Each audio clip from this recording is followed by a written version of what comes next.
Hello YouTube family, કેમ છો? મજામાં જ છો? આજે ઘણા દિવસ પછી બ્લોગ અપલોડ કરી રહી છું. એમાં થયું એવું કે હું આવી કોલેજથી આવીને સૂઈ ગઈ, હજુ જાગી જ છું. ત્યાં નાનો ભાઈ કે મને મેગી બનાવી આપો, પણ મેગી એને તો પેલી ખાવી મેગી કે પેલું વટાણા ટામેટા બધું ડુંગળી બધું નાખીને એવી મેગી બનાવીને ખાવી હતી.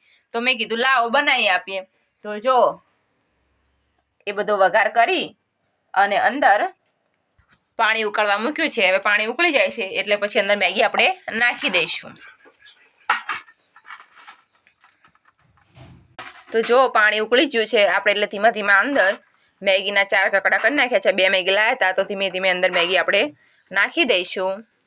પણ મને લાગે છે પાણી ઓછું પડ્યું છે એટલે મેગીને નાના કકડા કરીને નાખવી પડશે. તો જો મેં નાના કકડા કરી લીધા છે અને હવે અંદર એટલી નાખી દઉં.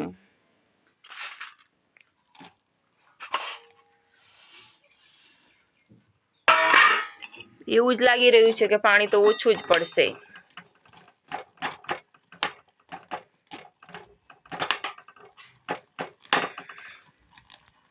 તો અહીંયા મેં મેગીને વઘારીને પાણીમાં નાખી દીધી છે.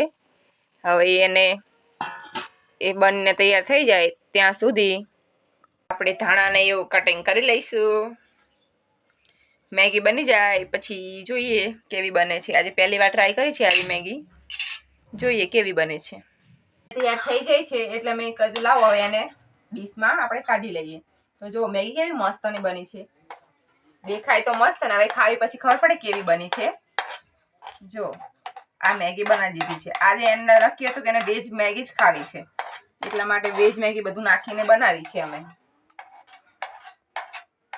મેગી ખાઈએ ને પછી એનો ટેસ્ટ કેવો આવે ને પછી કહીશું અમે કે કેવો ટેસ્ટ છે.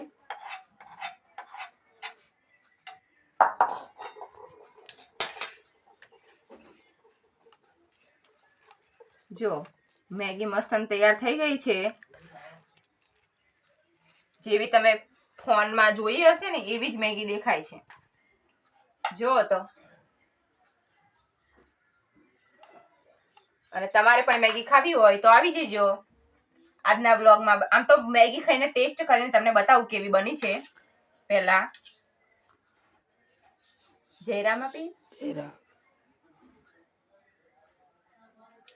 મેગીનો ટેસ્ટ જોરદાર આવે છે, બહુ મસ્તની મેગી બની છે. તમે પણ આવી રીતે ટ્રાય કરજો અને ફૂલ જો રેસીપીનો વિડીયો જોઈતો હોય તો કમેન્ટમાં લખજો યસ, તો હું ફૂલ મેગીનો વિડીયો આવતી વખતે જ્યારે બનાવીશ ત્યારે ફૂલ મેગીનો વિડીયો રેસીપી સાથે મૂકીશ. Thank you. આજના વિડીયોમાં બસ આટલું. જય માતાજી, જય રામાપીર, બાય બાય.